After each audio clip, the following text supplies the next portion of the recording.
India amadi Kachin Independence Army Agreement enakhiba leite Indian Embassy akhanaba report amagi matung inna India amadi Kachin Independence Army gi marakta akhanaba arotpa yanaba ama purakhre haina sandorakliba wafam asi aranbani haina Myanmar Indian Embassy na phongdokre agreement aduda Indian Arunachal Pradesh tagina Kachin State fawbada kilometer chahum hukfumanga sangba lambi ama semba amadi masi sembada Kachin State na ayaba pibagi India na Kachin da khudlai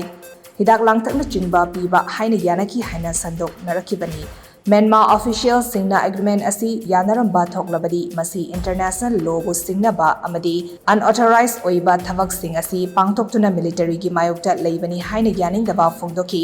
Indian Embassy na Myanmar officials singda yanaba du purakiba leite amadi